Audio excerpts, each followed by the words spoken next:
trabajo es aquel por el cual una persona natural se obliga a prestar un servicio personal a otra persona natural o jurídica, bajo la continuada dependencia o subordinación de la segunda y mediante la remuneración. Quien presta el servicio se denomina trabajador y quien lo recibe o remunera es llamado empleador. Para que haya un contrato de trabajo se requiere que ocurran 3 elementos esenciales. Primero, la actividad personal del trabajador, es decir, realizada por sí mismo.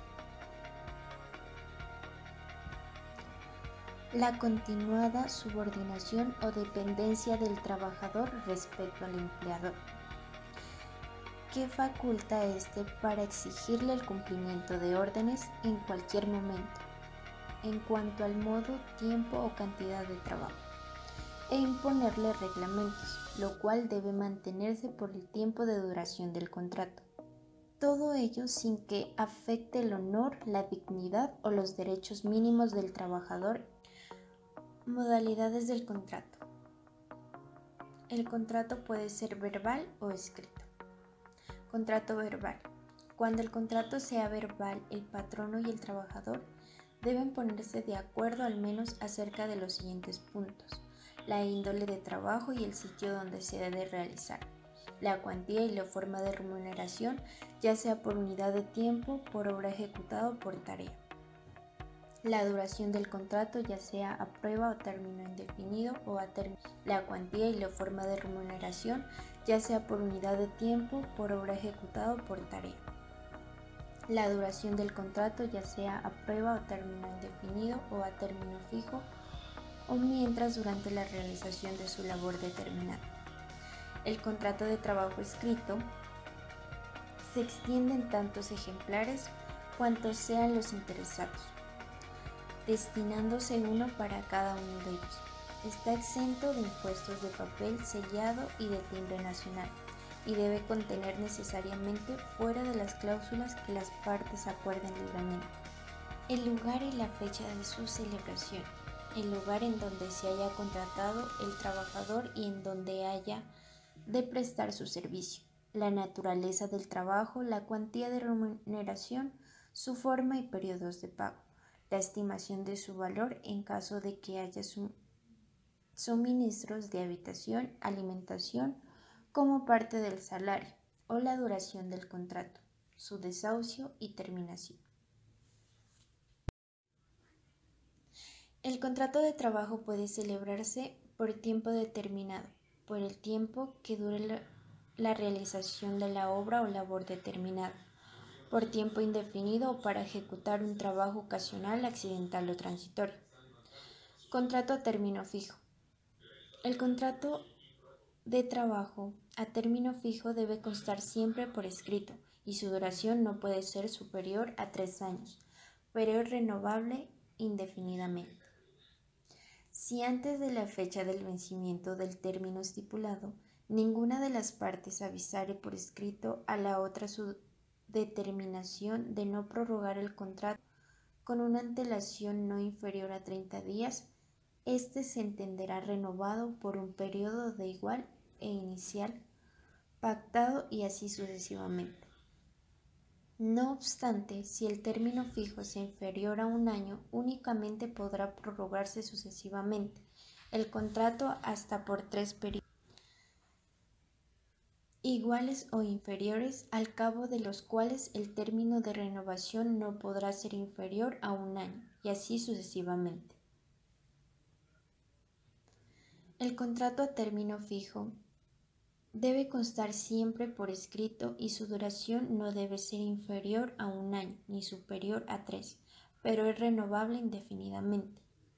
Cuando se trate de labores ocasionales o transitorias, de reemplazar temporalmente el personal en vacaciones o en uso de licencia, el atender del incremento de producción, al transporte o las ventas o de las otras actividades análogas, circunstancias que se hará constar siempre en el contrato a término fijo podrá ser inferior a 1 año. Si antes de la fecha del vencimiento del término estipulado, ninguna de las partes avisare por escrito a la otra su determinación de no prorrogar el contrato, con una antelación no inferior a 30 días se entenderá renovado por un año y así sucesivamente.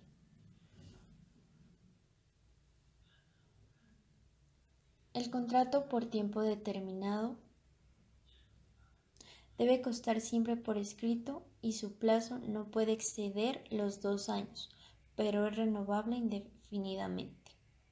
Ocasionales o transitorias de reemplazar temporalmente el personal en vacaciones o en uso de licencia, el atender del incremento de producción, al transporte o las ventas o de las otras actividades análogas, circunstancias que se hará constar siempre en el contrato.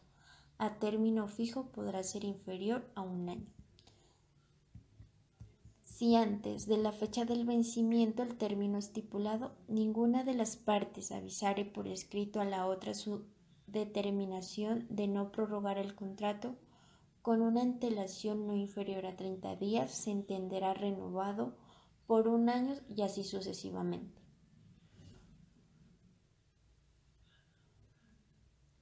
El contrato por tiempo determinado debe constar siempre por escrito y su plazo no puede exceder los 2 años, pero es renovable indefinidamente.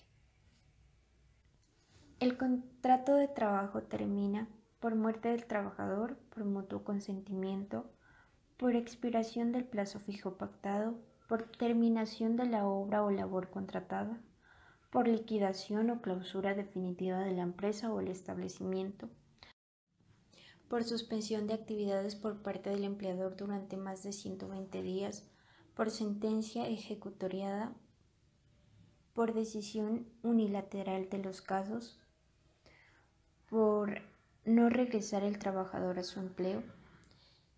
En los casos contemplados, el patrono debe notificar al trabajador la fecha precisa de la suspensión de actividades o de liquidación definitiva de la empresa.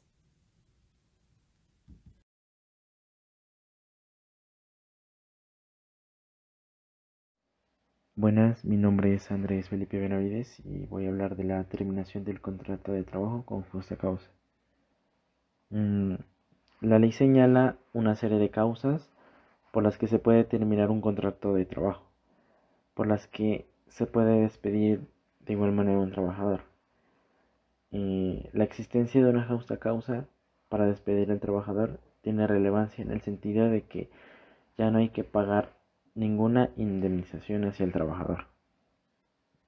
Según el artículo 62 del Código Sustantivo de Trabajo, señala 15 causas por las que un trabajador puede ser despedido justamente por el empleador. La primera causa nos diría cuando el trabajador ha engañado al empleador. Por ejemplo, haber sufrido un engaño por parte del trabajador. Este podría ser mediante la prestación de certificados falsos para su admisión o obtener provecho indebido. Y en este caso, pues el trabajador adjunta documentación falsa en la hoja de vida con el fin de ser contratado y conseguir ascensos o beneficios ofrecidos hacia la empresa. Otra justa causa sería el mal comportamiento del trabajador en el entorno laboral. Y en este caso, donde el trabajador tenga malos tratos hacia los directivos y demás compañeros de trabajo, donde genere actos de intolerancia o de violencia, el trabajador puede ser despedido con justa causa, porque está generando un mal comportamiento y perjudica el ambiente laboral y por consiguiente pues esto no es favorable para la empresa y ese trabajador puede ser despedido. La tercera sería el incumplimiento grave de las obligaciones del trabajador. Nos dice que cuando el trabajador firma un contrato de trabajo, asume las obligaciones y compromisos que debe cumplir, pues para eso ha sido contratado. de modo que si las incumple es procedente de su despido. Bueno, y como bien sabemos, pues el trabajador tiene obligaciones que cumplir y también tiene prohibiciones. Y para las dos cosas aplica esta causal, por no hacer lo que debe y por no hacer lo que no debe. Aquí es importante anotar que también se incluyen obligaciones o compromisos que hayan adquirido en el contrato de trabajo o también que estén en el reglamento de trabajo. Obligaciones que deben cumplirse y de no ser ese el caso, su incumplimiento es causal de justa para el despido. Otra causal de despido es la mala fe del trabajador. El trabajador que de mala fe perjudica al empleador, causa daños y pérdidas y pues puede ser despedido según la norma. Luego en el Código Sustantivo nos dice que todo daño material causado intencionalmente a los edificios, obras, maquinarias y materias primas e instrumentos y demás objetos relacionados con el trabajo y toda grave negligencia que proponga en peligro la seguridad de las personas puede ser despedida con justa causa.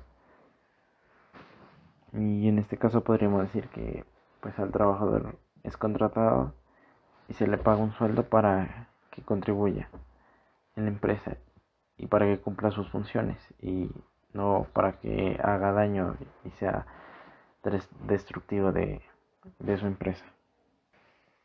Bueno, y de igual manera es muy importante tener presente lo que dice claramente el artículo 62 frente a las justas causas para despedir al trabajador, como por ejemplo el preaviso por despido justificado. Y nos dice que en los casos de los numerales 9 al 15 de este artículo, para la terminación del contrato, el empleador deberá dar aviso al trabajador con anticipación no menor de 15 días, que nos dice que así la causa sea justa. Para terminar el contrato se debe notificar al trabajador con 15 días de anticipación de que el trabajador será despedido, porque si no se convertiría en algo ilegal por parte del empleador. Teniendo en cuenta esto, y antes que todo, el empleador debe tener muy claro la prueba de la justa causa para el despido. Porque aunque parezca evidente, muchos empleadores fallan en recaudar los elementos probatorios suficientes para demostrar las causas y la justa razón suficiente sea rechazada. Y en este caso, el empleador no debe tomar decisiones hasta tanto no tenga certeza de la causa por la que despedirá al trabajador. Y en ello incluye contar con las pruebas suficientes. Bueno, y como también existen justas causas para el despido, también existen justas causas para que el trabajador renuncie.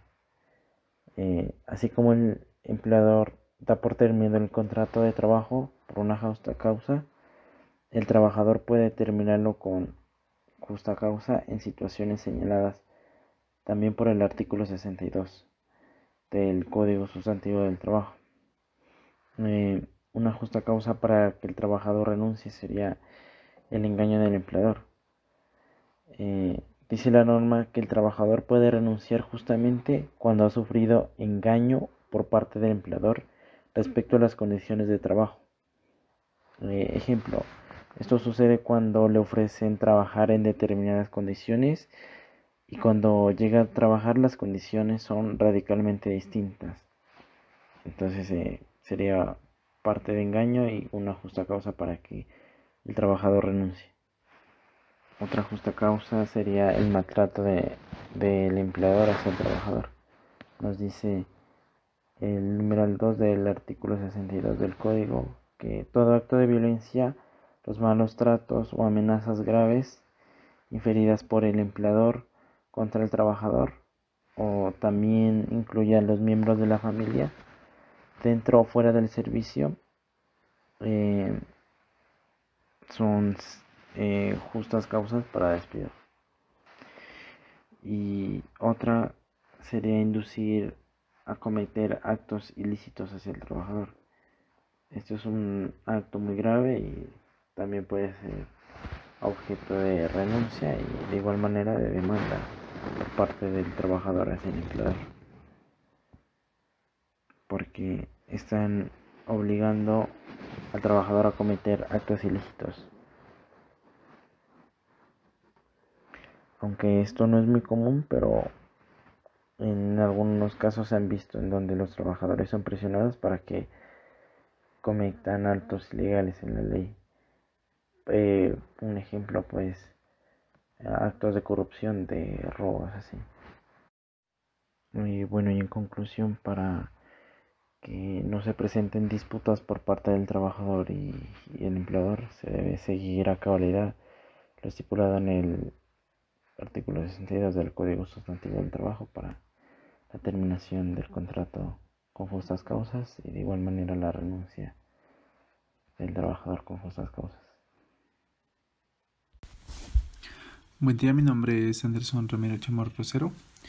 Hoy hablaremos sobre el Sistema General de Pensiones, el cual tiene como objetivo garantizar a la población el amparo contra las contingencias derivadas de la vejez, la invalidez y la muerte, mediante el reconocimiento de pensiones y prestaciones que se determinan en la presente ley.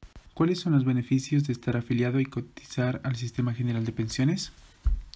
El Sistema General de Pensiones protege no solo al afiliado cotizante de su vejez, sino también al núcleo familiar en caso de fallecimiento del afiliado cotizante mediante el reconocimiento de pensiones de sobrevivientes de vejez o invalidez.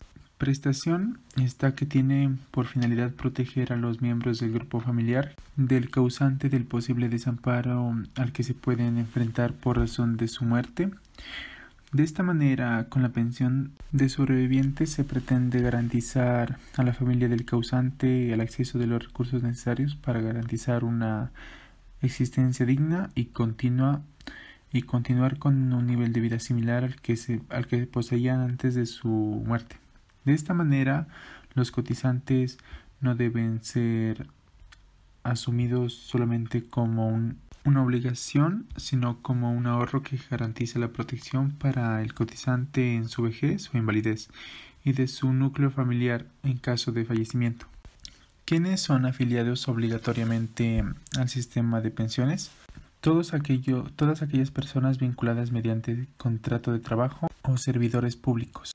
¿Quiénes son afiliados voluntarios? Los trabajadores independientes y en general todas las personas naturales residentes de un país y los colombianos domiciliarios en el exterior que no tengan la calidad de afiliación obligatorios y que no se encuentren expresamente excluidos por la ley. Los extranjeros que en virtud de un contrato de trabajo permanezcan en el país y no estén cubiertos por algún régimen de su país de origen o de cualquier otro. ¿Me puedo desafiliar del Sistema General de Pensiones? La afiliación al Sistema General de Pensiones es permanente o independiente del régimen de selección. El afiliado, dicha afiliación no se pierde por haber dejado de cotizar durante uno o varios periodos, pero podrá pasar a la categoría de afiliados inactivos cuando tenga más de 6 meses de no pagar la cotización. ¿Cómo me afilio al Sistema General de Pensiones? Mediante la selección libre y voluntaria de un administrador de pensiones y diligenciamiento de formulario de vinculación de autorización del Sistema General de Pensiones. Si es trabajador dependiente, dicho formulario también deberá ser suscrito por el empleador. ¿Cuál es el monto de cotización? El monto de cotización al Sistema General de Pensiones corresponde al 16% del salario o ingreso percibido, donde el 75% está a cargo del empleador y el 25% del trabajador. En caso de que los trabajadores independientes del monto de cotización en su totalidad a cargo de estos. ¿Quiénes deberían aportar al Fondo Solidario de Pensión?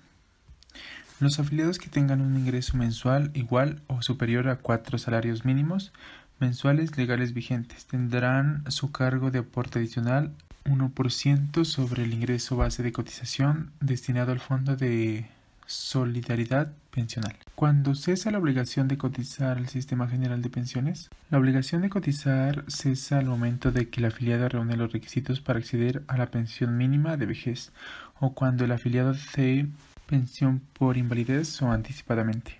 ¿Es permitido cotizar solamente al Sistema General de Pensiones? No, de acuerdo con la legislación que rige el Sistema de Seguridad Social Integral, para cotizar a pensiones debe cotizarse también a salud en el régimen contributivo sobre la misma base, excepto cuando se trata de los beneficiarios de subsidio al aporte de pensiones que otorga la subcuenta de solidaridad de Fondo de Solidario de Pensiones, caso en el cual la afiliación de salud podrá efectuarse al régimen subsidiado. ¿Cómo se realiza el pago de cotización al Sistema General de Pensiones?